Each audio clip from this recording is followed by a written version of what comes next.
Chers collègues, je suis très heureux de vous donner une mise à jour de la division Mission olympique. Restons aux Jeux olympiques de Tokyo 2020 ou 2021, c'était des Jeux très particuliers après 5 années d'attente et de l'espoir que ces Jeux puissent avoir lieu. Les athlètes et nous-mêmes aussi, on était d'autant plus heureux de pouvoir participer. Le 23 juillet, je me souviens très bien, nous sommes entrés dans le stade olympique à Tokyo, une grande délégation suisse qui a représenté donc notre pays à Tokyo. Et je pense que nous connaissons tous l'histoire, ce chapitre de l'histoire sportive suisse. 13 médailles et 23 diplômes. Un résultat vraiment merveilleux, avec beaucoup d'émotions. Un grand merci aussi aux Japonais et Japonaises. C'était difficile d'assurer cette préparation. Ils nous ont accueillis très chaleureusement et nous avons passé un bon moment sur place, même si c'était difficile vu les conditions. Et c'est pour ça, je pense que nous devons remercier tous ceux, toutes celles qui ont contribué.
Voilà encore une fois en résumé les plus beaux moments à Tokyo. Grazie mille, merci beaucoup pour tout ce qui a été accompli, pour tous ceux qui ont été impliqués. Ce sont des images qui restent. Le succès dans le sport d'élite est tout près de l'échec. Ces images aussi nous ont touchés, ce qui m'a réjoui tout particulièrement en tant que chef de mission. Tout ce qui s'est passé en coulisses, une très bonne collaboration de la délégation suisse, même dans les moments difficiles, comme je l'ai dit. La joie, enfin, de pouvoir se mesurer, de participer à des compétitions couronnées de succès dans notre cas, c'était vraiment sensible et nous avons de très bons souvenirs de Tokyo. La base de ce succès, c'est le grand travail, le bon travail au sein des fédérations accompli par de grandes personnes, des personnes de soutien, et on peut certainement également mentionner les 3T Ténéraux. Une rencontre des talents qui a déjà eu la 21e fois, avec quelques 500 talents de 26 sports différents au printemps et également en automne. Et c'était aussi une année difficile pour ces 3T. Nous avons dû faire des adaptations, raccourcir le camp, et nous avons quand même senti la reconnaissance des fédérations et des athlètes pour que nous ayons pu accomplir ce travail. Nous avons été soutenus, bien entendu, également par la Confédération, également par Ténéraux. Également, les fédérations nous ont soutenus, ils ont joué le jeu et ont fait preuve de compréhension. 2021, sous la devise des valeurs olympiques, respect Friendship Excellence, c'est la base des contenus et je pense que l'équipe de projet a réussi une fois de plus de composer un programme intéressant. Il y a eu des ateliers de travail consacrés à différents thèmes, par exemple antidopage, apprendre à se présenter devant les médias, des inputs à des sujets spécifiques comme par exemple la femme et le sport d'élite et des inputs de l'équipe médicale. Il y a également eu une soirée des entraîneurs, des personnalités en la matière se sont réunies. Et nous les avons donc regroupés pour échanger des expériences. En 2022, on fera de même. Nous voulons poursuivre cette tradition et je pense que c'est tout à fait approprié lorsque nous voyons les feedbacks et les remerciements de toutes les personnes qui ont été impliquées. Et voilà, nous sommes déjà en train de planifier. C'est quand nous avons fixé les dates, l'infrastructure est réservée et tout est lancé pour organiser ces 3T à Tenero en 2021. Et lorsque nous parlons de la jeunesse, 2022, ce ne sera pas ennuyeux. Nous aurons 2 fois les festivals olympiques de la jeunesse européenne. En 2021, en décembre, ça commence déjà avec les réfugiés d'hiver. À Burkati, le tournoi de hockey sur glace, des garçons, des hommes. Et ensuite, la partie plus importante, les autres sports, au mois de mars 2022. Il y a 2 villes qui sont concernées, Burkati, Lahti. Il y aura également quelques compétitions et nous sommes représentés avec 9 sports d'hiver. Une délégation très vaste en sport d'hiver. Ici, vous voyez les nombres, un grand nombre de personnes qui sont impliquées et certainement également une bonne scène pour faire des expériences précieuses pour ces athlètes. Et en été, ça continue. On ira en Slovaquie en juillet. Ce sont les Jeux qui ont été reportés. Il y aura 11 sports. La première fois, il y aura de nouveaux sports, donc des sports olympiques avec badminton et triathlon. Et je pense que c'est une bonne évolution. En tout jeune, déjà, on peut faire d'importantes expériences dans ces sports. Nous avons également une délégation en été. Il y a plus de sports qui sont représentés et nous pensons que ce seront à peu près 110 personnes de la délégation suisse. Et voilà, on y revient. Après les Jeux, c'est avant les Jeux. Beijing, ça n'occupe pas seulement mon équipe. Et ce sera encore une fois des Jeux tout particuliers.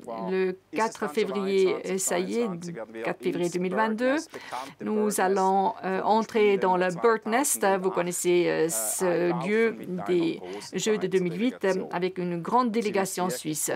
C'est vraiment une grande délégation. Nous pensons que ce sera la plus grande délégation qui a participé aux Jeux olympiques. En tout cas, c'est ce que nous comptons maintenant. Nous avons un grand potentiel, notamment pour le sport d'hiver. On pense envoyer 180 sports, toutes disciplines confondues, avec une délégation totale de 420 personnes. Ce qui nous réjouit, c'est que nous avons déjà des places de quota sûres, hockey sur glace hommes et femmes, également patinage artistique et curling. Les premières sélections ont été faites et maintenant, ça va aller très très vite avec cette saison d'hiver jusqu'au 23 janvier. Nous allons sélectionner les athlètes. Espérons que tout se passe bien. Je pense que ce seront des Jeux intéressants et riches en aventures. Je peux vous le promettre. Voilà, ça c'est ce que nous attendons. Unis, je pense que ça c'est nécessaire pour préparer ce type de jeu. Mais avant d'aller regarder à Pékin, restons un peu à la maison, chez nous. Là aussi, nous avons une grande manifestation multisport, les Universiades 2021, devant notre porte en fait. Et bien entendu, on aimerait que vous veniez nous voir pour soutenir les Suisses, le sport suisse à différents endroits. Ils auront lieu.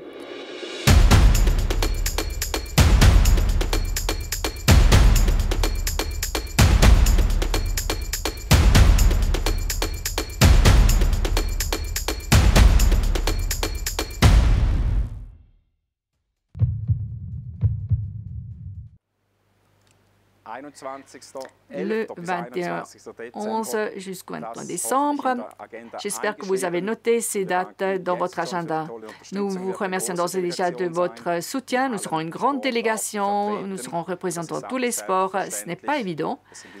Il y a plus de 120 athlètes qui représenteront la Suisse et qui assureront que le sport d'élite et une formation universitaire sont tout à fait compatibles. Et pour terminer, chez nous, il n'y a pas seulement des missions et des délégations.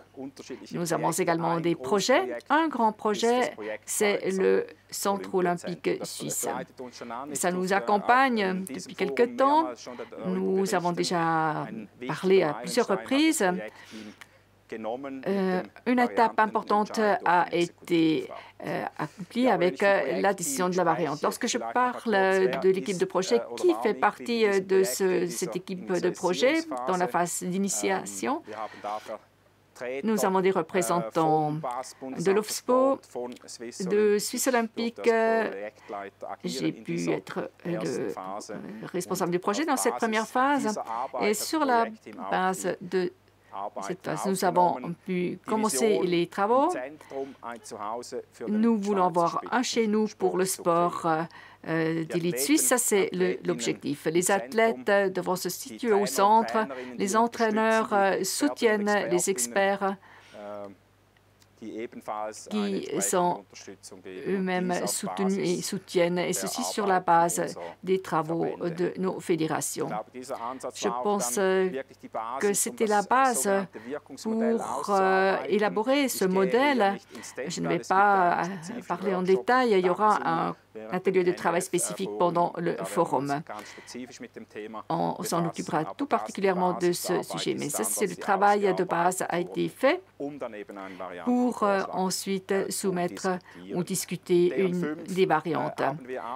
Nous avons élaboré 5 variantes extrêmes, si l'on veut, avec différents stakeholders. Nous avons discuté également avec les fédérations et il s'est avéré rapidement que la variante 5-7 centre est celle qui sera le plus prometteur et je pense que ça correspond bien à la Suisse avec ses différentes langues et ses nombreuses régions.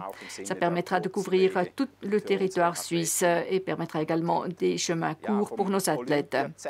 Du centre olympique au Parc olympique, c'est ainsi que ça pourrait se présenter. C'est un grand réseau qui doit être géré par nous en tant qu'organisation fêtière, avec des petits réseaux dans les régions qui contribuent à ce parc olympique. L'évolution naturelle est intéressante. Voici quelques institutions qui investissent énormément dans l'infrastructure, mais également dans l'exploitation des infrastructures. Nous connaissons le concept et relatif du CST. Au Tessin, il y a une utilisation par le sport d'élite et le sport de masse. Et il y a une initiative personnel de l'OIM. Il y a également des projets en Suisse orientale, en Suisse occidentale. Il y a des centres de performance des fédérations nationales qui pourront être partie de ce parc olympique. Éventuellement également un centre d'entraînement en altitude, ainsi que d'autres initiatives privées dans les différents centres. Extrêmement intéressant et nous sommes persuadés qu'il faut saisir cette chance de coordonner l'ensemble et de coordonner les différents besoins, d'utiliser les synergies pour créer une plus-value. D'autres détails seront donnés dans l'atelier de travail. Voici un petit résumé de tout ce qui se passe actuellement. Nous nous réjouissons de l'année 2022 et de la future collaboration avec vous tous.